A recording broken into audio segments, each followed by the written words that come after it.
Hello, everyone. Today we're going to walk through the RM-3 form, which is the new electronic version of the Certificate of Records Destruction. We're going to walk through the training for this from the point of view of a records officer. You will know that you have a form ready for review when you receive an email that looks very much like this one. I'm going to open the email first. We'll walk through that, and then we'll get into the form itself. So if you open the email, it's going to say you have a certificate ready for approval, and you're also going to see two names there. The first name is the form creator, the person that originated the form. And the second is the approving official. And the approving official is someone that we want to look over the form and say, I'm familiar with these records, and I know that there are no pending FOIA requests, no pending audits, no pending legal action or anything like that that would keep us from destroying them. If you don't recognize either of these people here, this is actually a place that you can bail out and you can stop the process entirely. If you've been through the early part of the RM3 training, you'll know that the records officer email address and so forth is populated from a drop-down menu that's pulling from a database here at the Library of Virginia. But the form creator and the approving official are actually free-form entries onto the form.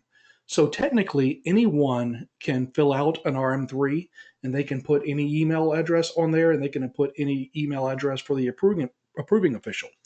There are a couple of safeguards in there that we make sure that anybody entering their email address as a form creator gets an email to that address saying, hey, this was you, right? So someone can't create something and use someone else's email address without them knowing. But the use of a records officer through a drop-down menu is actually another form of security, because even if two bad actors got together and said, I'm going to create a certificate of records destruction, and I'm going to act as a form creator, and you act as the approving official, and we send it through, it would still have to go to someone who is registered as a records officer with the Library of Virginia for approval. So this is an opportunity to stop any kind of hanky-panky that's going on with the form. But assuming that you look at this email and you say, oh yeah, Glenn and Emmeline, they work in my organization. These people are perfectly legitimate people to be creating and approving a certificate of records destruction, we can move on by approving the form. Now, all of this information will have been entered by the form creator, and you will see that everything here has a little flag by it. I can choose to flag anything here, and if I flag it, we'll go back to the form creator for revision. So let's kind of walk through it one at a time here. The agency, the locality, the division, the subdepartment, and the records officer, again, all chosen by the form creator from drop-down menus. The approving official, do I think this person is appropriate, or would John Smith be better? I can flag this and send it back to the form creator and say, I would like to have John Smith be the approving official on this. You can do that if you'd like.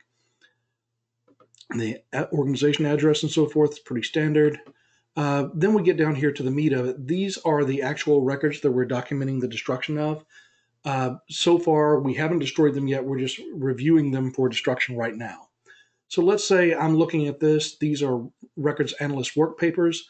Those are set for non-confidential destruction, so they're not required to be confidentially destroyed. But let's say I wanted to have them actually shredded instead of recycled.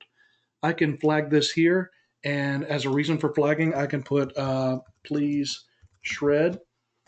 And if I have this flagged here, if we go all the way down to the bottom, the button is lit up for return for revision. If you return anything for revision, it's going to go all the way back to the form creator. The form creator will have to make the changes. At that point, it will go back to the approving official again. After the approving official is done with it, it will come back to me as the records officer again. We want to make sure that everybody in the process is seeing the same information on the form and agreeing to everything. We don't want a situation in which someone says, yes, I approved that form, but after I approved it, they made a change to it and I never saw that again. So this will prevent that from happening. So, but let's say I'm okay with this. I'm going to take the flag off. I'm looking at this second record. All of that is email. All of that looks good. So I want to come down here and get ready to approve it. The last thing I can do is I can put some notes on there myself. An example would be if you wanted to remember where or under what circumstances you destroyed these. Oh, yes, these were the records that belonged to Bob Jones, and when Bob retired, we set these records aside and now they're ready to be destroyed. You can make notes like that for yourself if you would want to have some kind of a reminder of what this certificate of destruction was documenting, but that's totally optional. The records officer's form has this one unique little component here. It's a radio button. And this is all about where does the email get sent to say, okay, everything's been approved, now you can destroy the records. Under most circumstances, that's going to be the form creator. The person who was creating the form to begin with is going to be someone who is closer to the records, who will know that they've actually been destroyed, that they've gone out the door or been shredded or what have you. There are some circumstances, however, in which the records management function might be centralized in a file room or a warehouse or something of that nature. And in situations like that, it's usually the records officers who's stationed there with that file room or warehouse or what have you. So the records officer would be a more natural person to choose to say, I'm the one that knows that the records have gone out the door. So for the sake of this video, I'm going to choose myself, Chad Owen, as a records officer, as a recipient of this final email. And then we're going to get down to the heart of the matter, the affirmation itself. First, I'm affirming that the approving official that passed this through to me is someone who's legitimate, someone who's appropriate to be approving these for destruction. And then I'm affirming that I've looked at this. The series applied seems to be accurate. The retention period has been met. The form has been filled out completely. And as far as I know, the schedule and series here that's being mentioned, that's being used here, is not currently being revised or under renegotiation, because we don't want to destroy anything if we're in the midst of, say, lengthening the retention period or something. But as long as I understand that none of those circumstances are correct, the form's filled out correctly, everything's been held for its full retention period, I can click this affirm button, and then the approved certificate button lights up. And once I hit that, I'll get a message saying thank you very much. An email will be sent to confirm the records have been destroyed. So I'm going to back out to my email again and see what we have. There we go. Now I've got the affirmation email. If I open this, it says, okay, the certificate of records destruction has been submitted. Please click the button below to verify the records have been destroyed. The idea here is this email is the one that tells you, okay, all of the approval has been done. The records can now be destroyed. Until those records have been destroyed, don't do anything. Just sit on this email. When the records have been destroyed, then come down here and click this button. So I'm going to say, okay, these records have been recycled. The email has been deleted. Now I'm going to click this button and document the actual destruction. You'll notice at this point we can't flag anything. All of the approval has been done.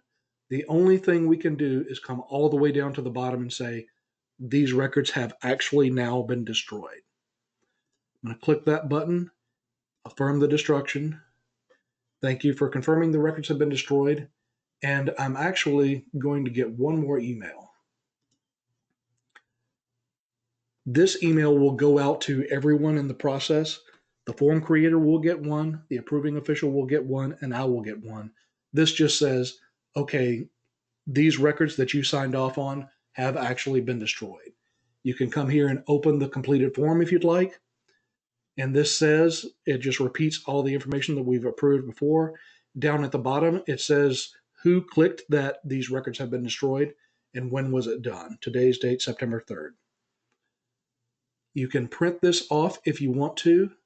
There's actually no reason for you to do that.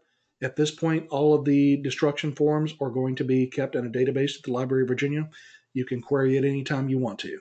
If for some reason you wanted to print it, there's the button, but it shouldn't be necessary.